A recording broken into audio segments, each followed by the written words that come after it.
welcome to this week's episode of the Bariatric Nutrition Coach Podcast. And the topic that I'm talking about this week is such a common area that people struggle with after having bariatric surgery, and it links to one of people's biggest fears after having weight loss surgery, and that is weight regain.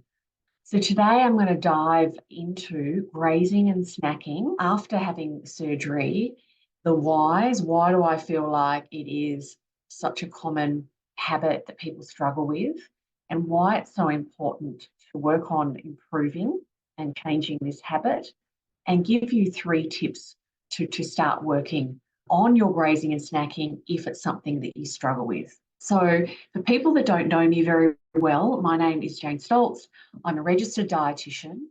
I specialise in the area of bariatrics, and I work with clients before surgery and every stage after surgery. And also I work solely online, and I have clients all over the world. And it's a wonderful career for me. I love working with people in the area of bariatrics, brave people that decide to take their health journey in their own hands and have surgery. And I'm really passionate about people getting the education and support that they want and need, no matter where they live in the world and what stage of their journey that they're at. So I specialise solely in this area, and I want to talk about all about grazing and snacking and my approach, and we're going to dive right into it. But before we dive into it, I want to define the term snacking, and possibly is because, or some not confusion around the word snacking, but I think it's how it's used. And I want to talk about how I'm using the word snacking. So we say, well, in Australia, we'll say have a snack, and that means really a small meal. And after bariatric surgery, you need to eat regular intervals, and some might be bigger meals and some might be small meals. So I might even say sometimes 3 meals and 2 snacks, or you could say 3 meals. When I'm talking about grazing and snacking in this context, I'm talking about that picking a little bit here, a little bit there, meals going too long, just kind of grabbing. It's not intentional eating, it's mindless eating. It's small bits often, and that's the behaviour that we're talking about. So grazing, snacking, I put them together. I just wanted to be really clear about how I'm using the word snacking, because I know people listen to my podcast of the world, and I don't want things to get lost in translation. So grazing and snacking. Now, I have a couple of thoughts about why grazing and snacking is such a big challenge for people after having weight loss surgery. And I'm going to talk through the whys, because it's really great to understand more about maybe what's leading to your eating habits, your eating behaviours. And we're going to talk more about that. But let me start by talking about some of the reasons why I think it comes up as such a big habit that needs attention after weight loss surgery. The first reason is that many, many people prior to having weight loss surgery, and this is from my experience of working with so many people over the years and talking to them at that pre-surgery point about their eating habits. And many people have eaten in an eating habit way, one of a better phrase, pre-surgery, that is irregular eating habits. So eating, going a long time without eating, and then kind of overeating in the evening or catching up later in the day, grabbing and going. I call it grab and go food, not meal prepping, not planning. So that's a very common eating pattern that people follow pre-surgery. So that kind of irregular eating pattern. So that is one thing that people can bring in to their weight loss surgery journey. Some people, you might listen to this and say, no, Jane, I'm really regular. I've always been a regular eater and really scheduled. Great. And that's wonderful, because that means that regular eating post-surgery is going to be a bit easier for you. But for many people, it's a really big change to get those regular meals in and eat regularly, especially also in the early days when you don't have that appetite driving you. Or you could have a job, a career and life that makes it really challenging. So the years of skipping meals and eating irregularly kind of comes into that post weight loss surgery journey.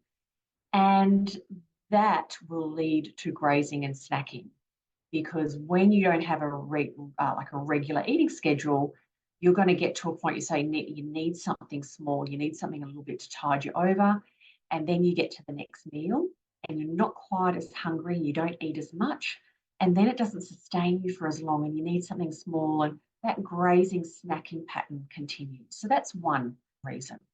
The second reason I see people falling into this in the early days after weight loss surgery is that we ask you to aim for a protein goals post-surgery, and you enter your weight loss surgery journey so determined and focused.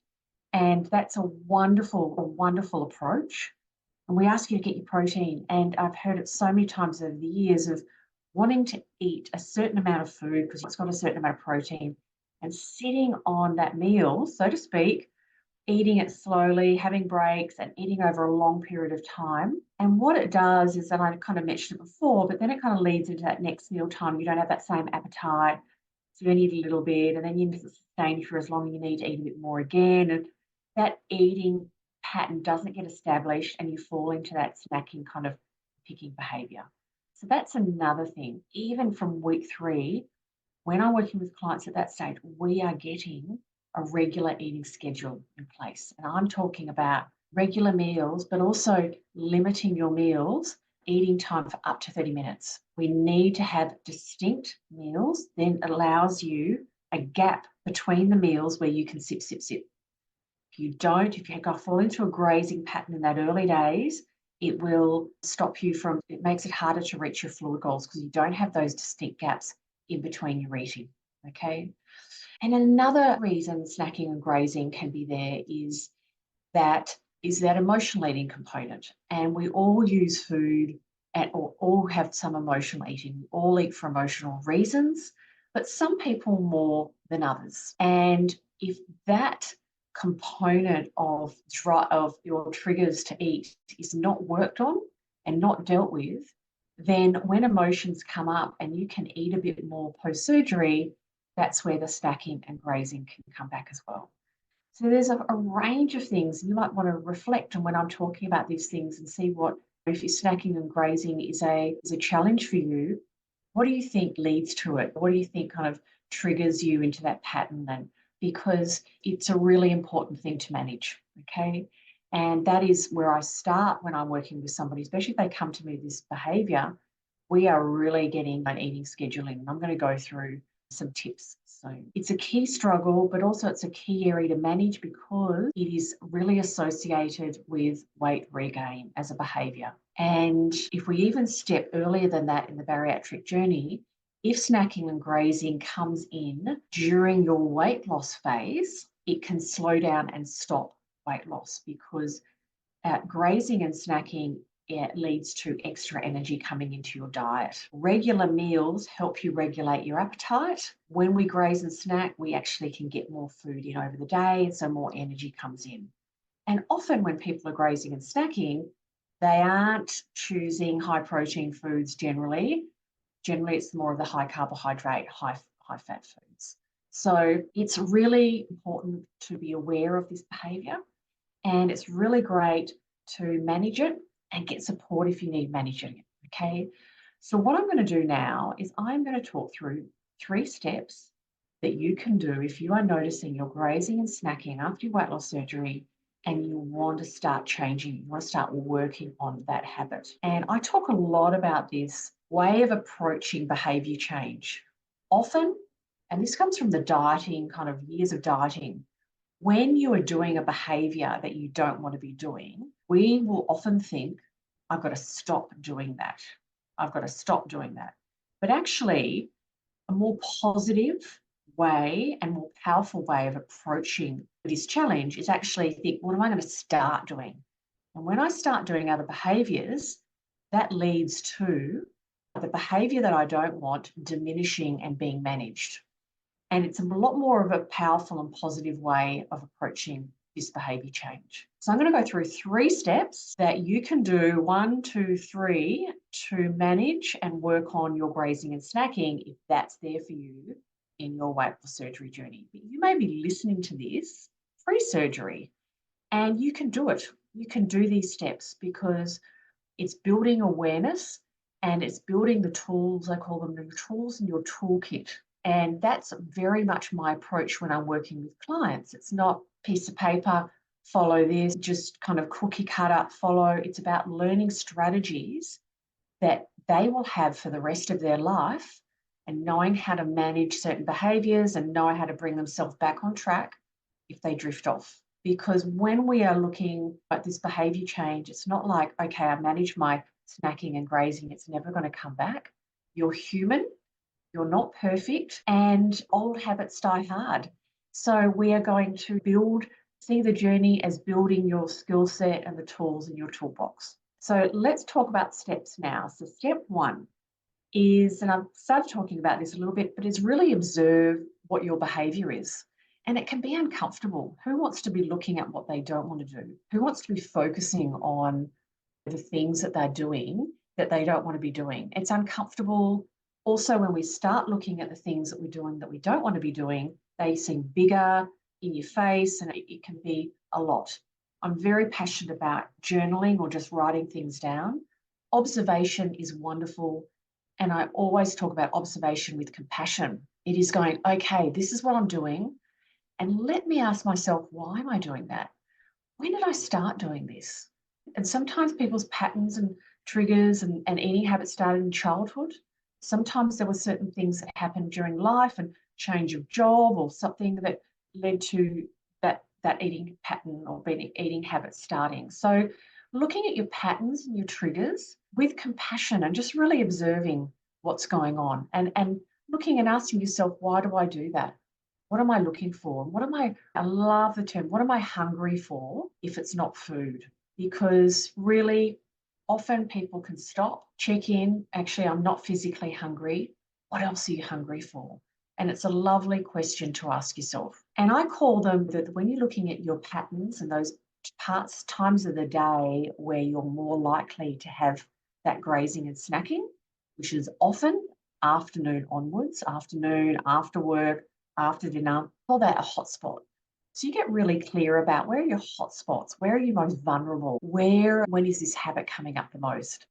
And your triggers, is it more after stressful days, or what are the emotions or what are the things that trigger you to snack and graze more? So that's number one, it's really awareness. Number two, and I've alluded to this one as well, but I'm going to talk all about it, it's establishing a regular eating schedule, and I'll explain why.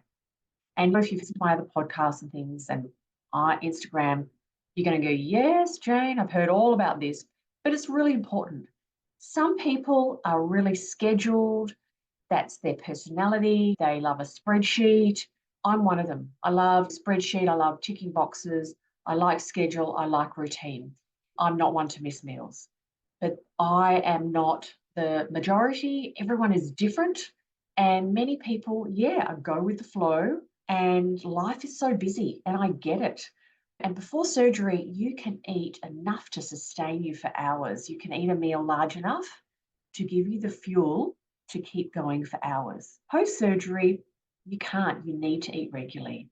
So we need to look at what's the best schedule for you with respect to your life, the rhythm of your life, your work, your travel, your family.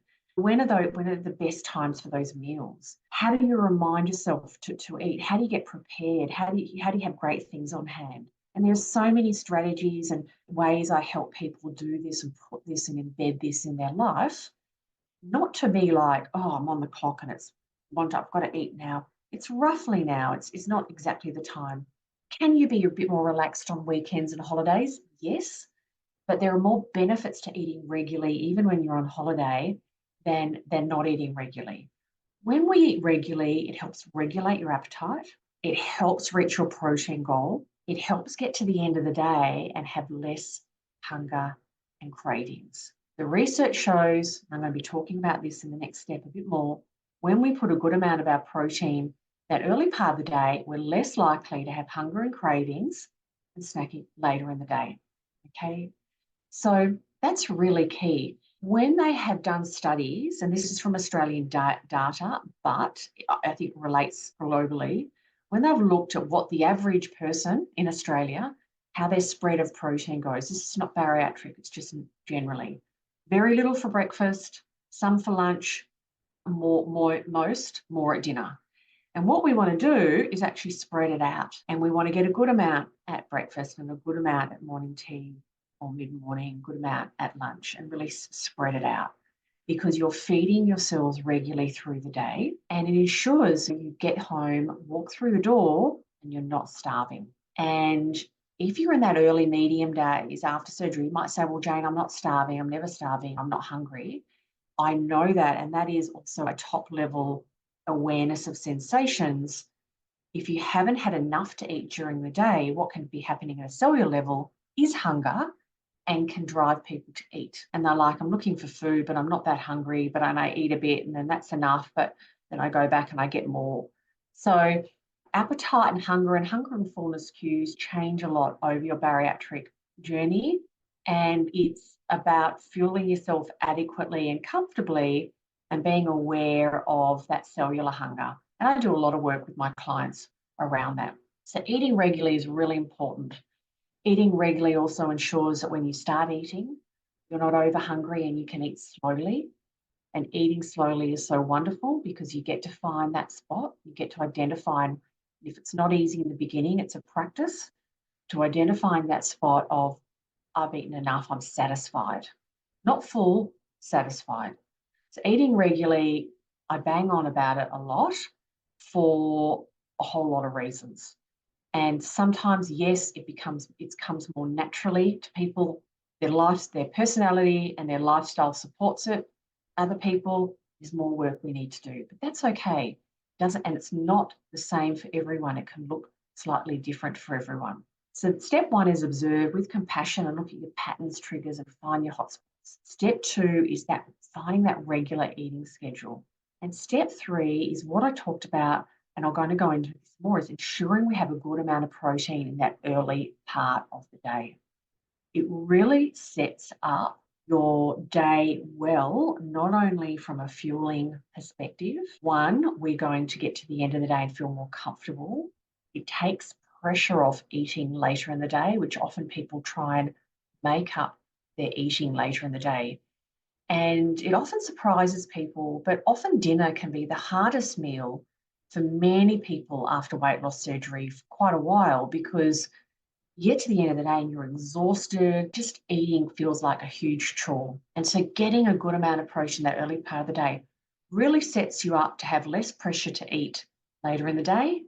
And also you feel better. Feeling better is really key, because if you just listen to your hunger and fullness cues in those early to medium days and you don't have a lot of, you can't register those and you don't feel them top line, you can get to later in the day and feel really crummy. And you can feel crummy, and what that does is I call it spiraling. When you feel crummy, you don't feel as hungry, you eat less and you can feel crummy. And yes, some people think, oh, I'm eating less after my weight loss surgery, I'm not eating a lot, that's great, that's going to help my weight loss. But actually it does the opposite. Your body says, oh, we're not eating enough. We need to hang on to our adipose tissue, our fat tissue, and you don't feel good. You're losing some muscle because your body needs to use some muscle for protein. You're not eating enough, and you don't lose your adipose tissue. We want to have an adequate protein. We want to keep our muscle and feel your body to relax and lose your adipose tissue. Because we don't store protein in our body, we store fat in our body, and we store carbohydrate in our body. So a good amount of protein in the early part of the day is a key area that really sets people up for success and really helps them manage eating later in the day. And this is super important because most people's snacking and grazing generally lands in that second half of the day. Okay. Can it be in the morning? Yes. And that can be for some people, but I'm just talking generally. It's more in that later part of the day, mid-afternoon. So let me recap the 3 steps that you can work through if you are noticing grazing and snacking being a challenge for you after your weight loss surgery. 1, observe with compassion and ask yourself, what are you hungry for? If you're not physically hungry, you may be physically hungry. What are you hungry for? What are your patterns and your triggers? Where are your hot spots in the day? Number 2 is establish a regular eating schedule. And number 3 is ensuring you put a good amount of your protein in that early part of the day. So this gives you a little bit of insight into the type of work I do with my clients. And if you would like to know more about my coaching and support, please fill in my application form. There is no pressure or obligation to know more about my coaching and support. That's what I do. I get to know people and they get to see if I'm the right person for them in their bariatric journey. So please send me through any questions. If you have them, I would love to hear from you. I really appreciate your support. I've been getting wonderful comments, Instagram and Facebook. And if you do give me a shout out in social media, I will give you a shout out here. So if you share my podcast in your social media and share it, tag me and I'll personally give you a shout out here. Thank you so much for listening. Thank you so much for your support. And I really look forward to being back in your ears next week. Bye for now.